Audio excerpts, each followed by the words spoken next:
بسم اللہ الرحمن الرحیم۔ اللہم صلی علی محمد وعلی آل محمد۔ السلام علیکم ورحمۃ اللہ وبرکاتہ۔ ناظرین مکرم، صحابہ کرام رضوان اللہ علیہم اجمعین کی ایمانی کیفیت کیا تھی اور وہ نبی کریم صلی اللہ علیہ وسلم کے حکم کو کس طرح مانتے تھے، تو آئیے ایک واقعہ پڑھیے اور اندازہ لگائیے۔ حضرت جریر بن عبداللہ رضی اللہ تعالیٰ عنہ نے اپنے غلام کو بھیجا کہ کوئی اچھا سا گھوڑا منڈی سے خرید لاؤ۔ غلام ایک بہترین گھوڑا 300 درہم میں خرید لایا اور ادائیگی کے لیے اس کے مالک کو بھی ساتھ لے آیا۔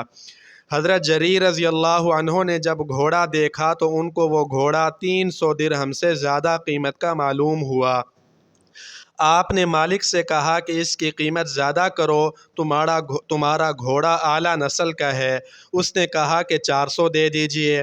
فرمایا یہ بھی کم ہے۔ کہنے لگا 500 دے دیجئے۔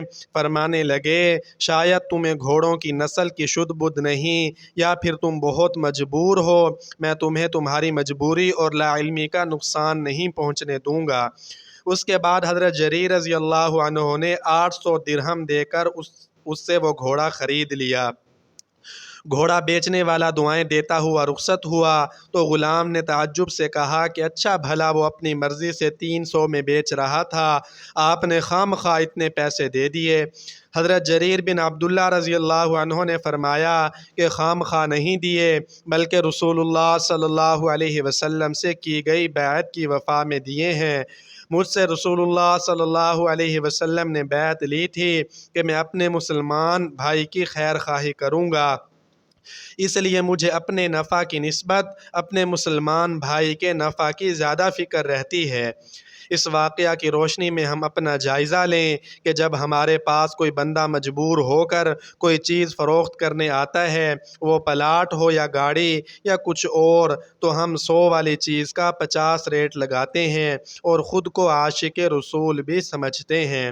اللہ تعالی ہمیں صحابہ کرام رضوان اللہ علیہم اجمعین کے نقش قدم پہ چلنے کی توفیق عطا فرمائے۔